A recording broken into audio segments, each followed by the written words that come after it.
ನೀವು ಯಾವ್ದಾದ ವಿಡಿಯೋನ ಎಲ್ಲರಿಗೂ ಶೇರ್ ಮಾಡ್ತಿರೋ ದಯಮಾಡಿ ಒಂದೇ ಒಂದು ವಿಡಿಯೋನ ಪ್ರತಿಯೊಬ್ಬರಿಗೂ ಶೇರ್ ಮಾಡಿ. ನಿಮ್ಗೆ ಏನಾದ್ರೂ ಭಾರತ ಸರ್ಕಾರದ ಈ 5 ಆಪ್ಗಳ ಬಗ್ಗೆ ಗೊತ್ತಿಲ್ಲ ಅಂದ್ರೆ ನೀವು ತುಂಬಾ ದೊಡ್ಡ ಆಪರ್ಚುನಿಟಿಗಳನ್ನ ಮಿಸ್ ಮಾಡ್ಕೋತಾ ಇದ್ದೀರಾ ಅಂತ. ಮೊದಲನೇದಾಗಿ, ಸರ್ಕಾರದಿಂದ ತುಂಬಾ ಜಾಸ್ತಿ ಸ್ಕೀಮ್ಗಳು ಬರ್ತಾ ಇರ್ತವೆ, ಆದ್ರೆ ತುಂಬಾ ಜನರಿಗೆ ಇದ್ರ ಬಗ್ಗೆ ಗೊತ್ತೇ ಇರೋದಿಲ್ಲ. ಲೋನ್ ಸಿಗ್ತಾ ಇರ್ತವೆ, ಸಬ್ಸಿಡಿ ಸಿಗ್ತಾ ಇರ್ತವೆ, ಇವೆಲ್ಲವನ್ನೂ ಸಹಿತ ಜಾಬ್ಗಳ ಆಪರ್ಚುನಿಟಿ ಇರುತ್ತೆ. ಇದ್ರ ಬಗ್ಗೆ ತುಂಬಾ ಜನರಿಗೆ ಗೊತ್ತಿಲ್ಲ. ಮೈ ಸ್ಕೀಮ್ ಅನ್ನುವಂತ ಒಂದು ಆಪ್ ಇದೆ. ಆಪ್ ಅನ್ನ ಡೌನ್ಲೋಡ್ ಮಾಡ್ಕೊಳ್ಳಿ, ರಿಜಿಸ್ಟ್ರೇಷನ್ ಮಾಡ್ಕೊಳ್ಳಿ. ಎರಡನೇದು, ಡಿಜಿಲಾಕರ್. ನಿಮ್ಗೆ ಯಾರಾದ್ರೂ ಪೊಲೀಸರು ಹಿಡ್ಕೊಂಡಾಗ ನಿಮ್ಮ ಹತ್ರ ಫಿಸಿಕಲ್ ಆಗಿ ಇಲ್ಲ ಅಂದ್ರೆ ಈ ಆಪ್ ನ ಮೂಲಕ Aadhaar, DL, passport, pan card, insurance ತುಂಬದಿಗಳನ್ನ ನೀವು ಆಕ್ಸೆಸ್ ಮಾಡಬಹುದು. ಪೊಲೀಸರು ಹಿಡ್ಕೊಂಡಾಗ ಡಿಎಲ್ ಸಹಿತ ಇಲ್ಲಿ ಡಿಜಿಟಲ್ ಆಗಿ ನೀವು ತೋರಿಸಬಹುದು. ಇದು ಸರ್ಕಾರದ ಪ್ರಕಾರವೇ ವ್ಯಾಲಿಡ್ ಆಗಿರುತ್ತೆ. ಮೂರನೇದು, ಪಾಸ್ಪೋರ್ಟ್ ಸೇವಾ ಅಂತ. ಈ ಆಪ್ ಅನ್ನ ಡೌನ್ಲೋಡ್ ಮಾಡ್ಕೊಂಡ್ರೆ ಪಾಸ್ಪೋರ್ಟ್ ಬಗ್ಗೆ ಯಾವ ಯಾವ ವಿಷಯಗಳು ಬೇಕು ಆ ಎಲ್ಲ ವಿಷಯಗಳು ಸಹಿತ ಇದರಲ್ಲಿ ಸಿಗುತ್ತೆ. ನಾಲ್ಕನೇದು, ಆಧಾರ್ ಅನ್ನುವಂತ ಒಂದು ಆಪ್ ಇದೆ. ಆ ಆಪ್ ಅನ್ನ ಡೌನ್ಲೋಡ್ ಮಾಡ್ಕೊಳ್ರಿ. ಈ ಆಪ್ ಇಂದ ನಿಮ್ಮ ಆಧಾರ್ ನ ಅಪ್ಡೇಟ್, ಡೌನ್ಲೋಡ್, ರೀಪ್ರಿಂಟ್ ಎಲ್ಲವನ್ನೂ ಸಹಿತ ಮಾಡ್ಕೋಬಹುದು. ಐದನೇದು, ಯಾರು ಇನ್ಕಮ್ ಟ್ಯಾಕ್ಸ್ ಅನ್ನ ಫೈಲ್ ಮಾಡ್ತಾ ಇದ್ದೀರಾ,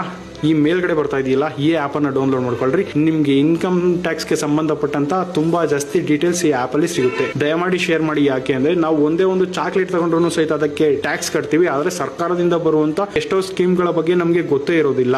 ಮೇನ್ ಸ್ಟ್ರೀಮ್ ಮೀಡಿಯಾಗಳಿಗೆ ಇದ್ರ ಬಗ್ಗೆ ಮಾತಾಡ್ಲಿಕ್ಕೆ ಅವ್ರಿಗೆ ಟೈಮ್ ಇಲ್ಲ. ದಯಮಾಡಿ ಈ ವಿಡಿಯೋನ ಎಲ್ಲರೂ ತಮ್ಮ ಸ್ಟೋರಿಗಳಲ್ಲಿ ಶೇರ್ ಮಾಡಿ. ಇದರಿಂದ ತುಂಬಾ ಜನಕ್ಕೆ ಉಪಯೋಗ ಆಗುತ್ತೆ. ನಮಸ್ಕಾರ, ಜೈ ಹಿಂದ್.